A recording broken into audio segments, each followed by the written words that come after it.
we're able to share with our viewers on Channel 5 here in the beautiful city of Santa Barbara. We, as you know, we have a very large following with what you're doing, and we're here to try to get some answers to some questions that the audience has asked. So tell us a little bit, we'll just get right to the point, because we have just a few minutes before we have to pause for station identification. So I'm going to go right to the question, Annette. What or who inspired you to enter this field of transcendental creative therapies? The audience is interested in knowing. You may want to talk right into the camera. Good morning, everyone. Orlando. When I was little, I was very afraid as a kid.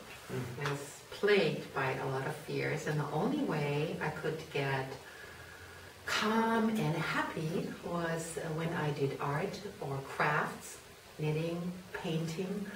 And when I moved, swimming, horseback riding, running, skipping, dancing, all those were activities where I felt not worried, not concerned about anything.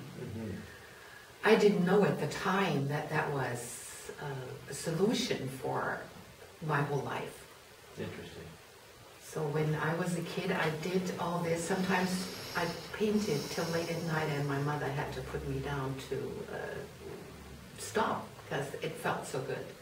When I stopped doing anything, I had unexplainable anxieties. I grew up in Germany after World War II, and later my therapist explained to me that this was maybe a transference of war anxiety that had come through my genetic disposition.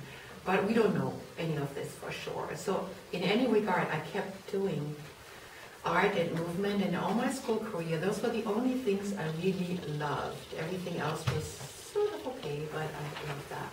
Annette, your website talks about healing, talks about the art of healing, or what this is a healing art. Can you share what problems or challenges have you run across with patients that you've been able to resolve?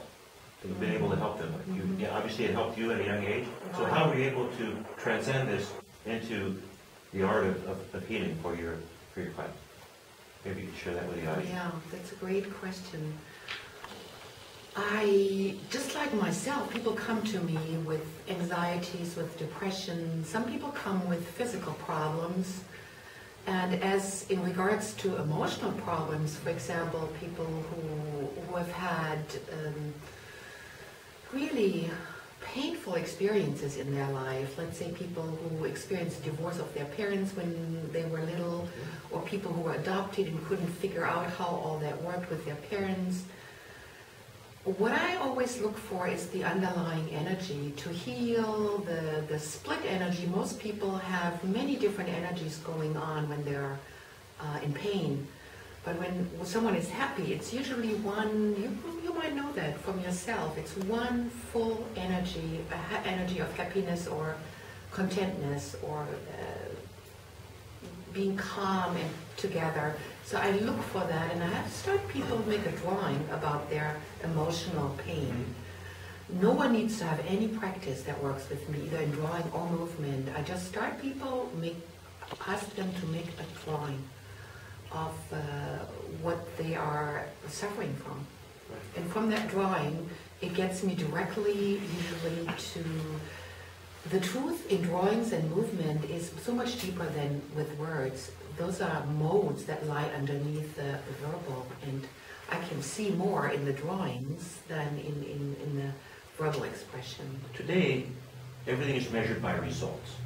And I think your audience would like to know a little bit about the results. Couldn't they expect something to occur quickly? Maybe you can give us some examples of some of your patients and how maybe some had more results and why maybe some others have not. I'll tell you a real dramatic result, because that's always good. I had a woman who came with a very low bone density. She's in her 60s, and her doctor had told her if this continues, that her bones would fracture very easily. Wow. She was really concerned, so I had her, she was a musician by the way, I had her draw bones. I had her go through anatomy books with me and draw her bones and what makes a bone get nutrition. So the woman drew her bones, looked at it, and got really involved in her bones. And she wrote bone music for her body, eventually. She was a harpist. After she wrote that bone music, we were working in a group. She played it to the group, and the group eventually helped her to play the music back to her own body. So she wrote healing music for her own bones, and had all the drawings around displayed around her. And a couple of weeks later, maybe 2 or 3 weeks, she called me and she said, guess what? And I knew what she was going to say. She had gone to the doctor and her results were normal.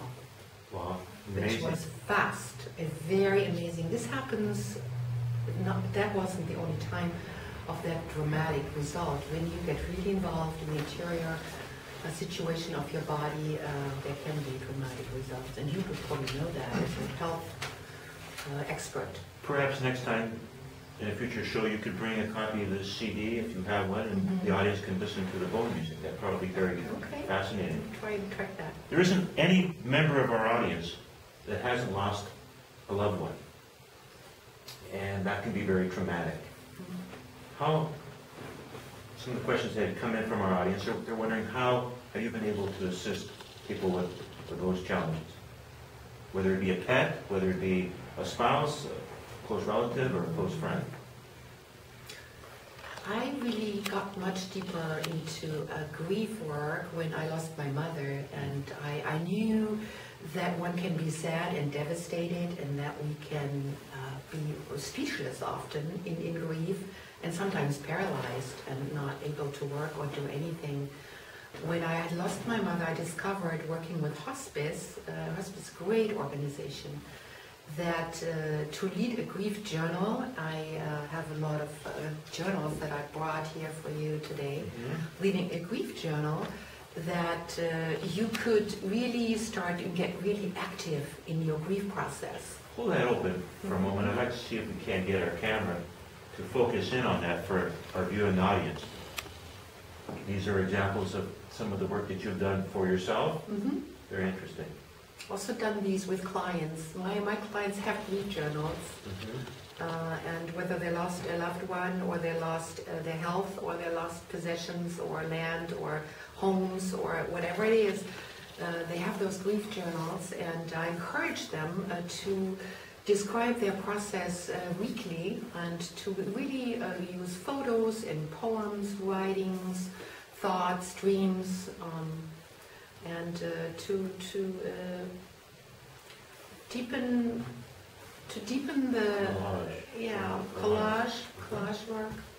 So there's a lot of different techniques that I encourage people to try out to activate the grief, and not just to have it as a depressing mode. I'm not sure how we're doing on time. However, one of the most important issues that I think our entire audience has to work with is the challenges of addiction, whether it be drug addiction, whether it be addiction of eating, not eating. What have you been able to help some of the people that you work with? I think our entire audience would be interested in knowing how that's been of assistance for them. Yeah, this is something that I pioneered in the last couple of years. I found out, talking to a lot of people who are in 12-step programs, that people, no matter what the addiction is, always suffer from a craving for something that is unstoppable, a craving that goes on, and that in the 12-step programs, it has been discovered that instead of using substances or food or gambling or whatever the addiction might be, that every single person that is addicted needs to be rebound to their spiritual source. So it's really a spiritual reorientation that I have to do. And I go through steps with my clients, all these 12 steps, and I give them a new structure and a new way to, instead of reaching out for something to fill a void, to reach out to meditation and prayer and connect with their spiritual source instead. And over time to replace the psychology of going out after any material substance to go in and to reach the spiritual depth. All this doing with art. Well, audience, this concludes our time this morning with Annette Guionet, and we'd like to thank you, and we'd like to thank you, Annette, for the time that you've been able to share with us, to enlighten our audience, and to see if they have a spot. They can go to your website. We've flashed that on the screen already, so they have access to that. They can learn more. We want to thank you. I want to thank the audience, and a pleasant good morning to all.